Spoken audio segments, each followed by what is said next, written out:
What's going on, Cave Dwellers Cup? My name is Squirt, and I'm here for the Week 3 breakdown. Obviously, the awards will come after. We're going to go from best matchup to worst matchup, starting with Glenn versus Dan. East Lords versus Golden Goats. East Lords coming out on top, 166 to 121.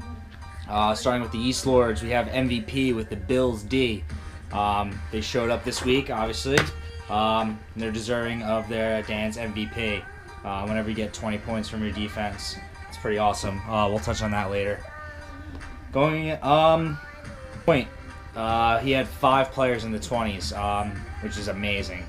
He had LaShawn McCoy with 26, DeMarco Murray with 26, Kobe Fleener, who's been kind of shaky the first 2 weeks, with 23. LeGarrette Blount, obviously, been killing it with 22. And then, like I said, Bills D with 21.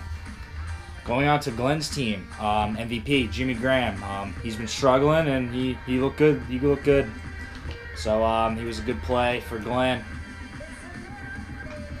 Points on Glenn. He had Kelvin Benjamin playing, and I had him in another league, and he killed me too, which hurts. You don't expect that, especially off his best career performance. He had a good play of the week with Fozzie Whitaker. He's got a solid 10 points off there for Glenn. I played him as well, and he did pretty well. But note that Le'Veon comes back, so he should be in the lineup this week.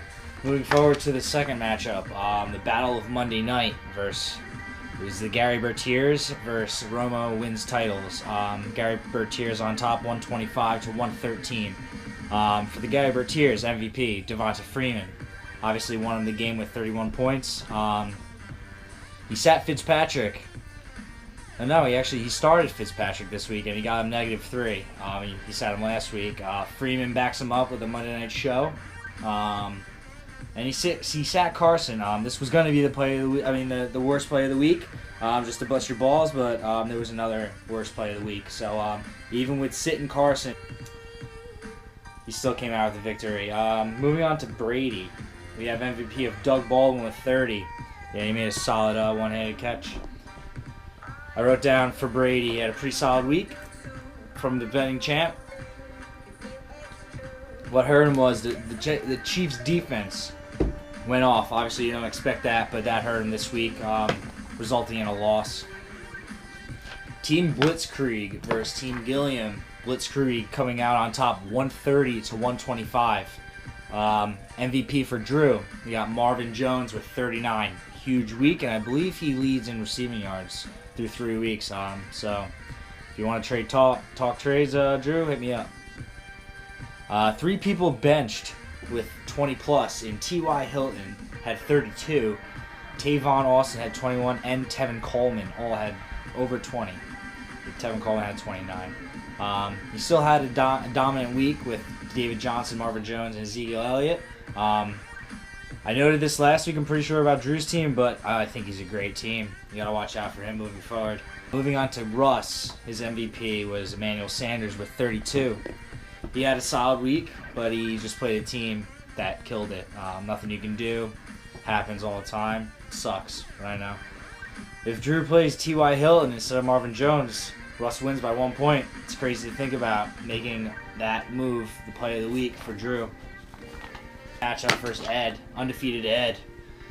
But Snorkelers versus D's Nuts. Snorkelers came out on top 116 and 99. Mike Evans being my MVP. And even with Gronk getting 0, Christine Michael was able to help instead of playing Sanu. That was a big move. D's Nuts. MVP Charles Sims, 23.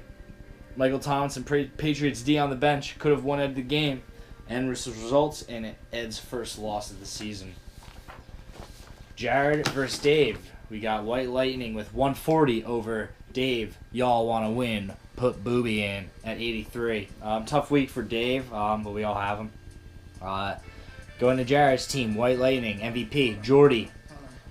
Huge week with the 28. It's huge, obviously, any week. He had 4 players with 20 plus in Aaron Rodgers, Carlos Hyde, Jeremy Hill, and Jordy Nelson. It's obviously huge for any week. Jared has a solid team, I'd say, too. Although he didn't have much to play against this week, I still think he's a pretty solid team. Moving on to Dave, Matt Ryan, 17. He had Matt Ryan and Julio going into Monday night, so he must have been feeling pretty confident, but they didn't throw to Julio, which hurts. He had 5 players in the single digits and no one over 20. That's rough. It's rough, but hey, there's always tomorrow. Going to the Green Bastards versus the Dirty Naders, the last matchup of the week. The Green Bastards at 141 over the Dirty Naders 82. Green Bastards MVP Mark Ingram with 22. Although he didn't need that much, facing up against an 82, he still had a pretty good week. He even had bench players performing well, which means he is deaf. Dirty Naders MVP Antonio Brown, as expected always. I have a couple notes on here. I'm just saying, man, Nelly, what happened? Struggling, man. Every league, it seems like. I know you got a nice win in the Pandas, but you'll get good in the Cave Dwellers Cup. I feel you. You had Ryan Matthews and Big Ben totaling 2. That hurts. That'll get you a loss. Like I said, there's always tomorrow for Dave and you. Moving on to the awards. We have top scorer Marvin Jones, 39. Worst play going to Brady with the Chiefs sitting on the bench. That kills him. Best play, Marvin over T.Y. to win the game. We have Battle of Monday Night in Perry with Freeman playing. And the Saw Dude Award goes to Nelly, putting up 82. So a Saw Dude. After 3 weeks, the standings got a little interesting. There's no more undefeated teams. We have the East Lords, the Golden Goats, and D's Nuts all at 2-1, while the Green Bastards, Dirty Naders, and Butt Snorkeler all at 1-2. In the West Division, we have Team Gilliam and Team Blitzkrieg, both at 2-1, while White Lightning and the Gary Bertiers are 1-1, and Roma wins titles and Y'all Wanna Win, put Booby in at 1-2. Till next week, enjoy your week, have a good one, and good luck. Peace.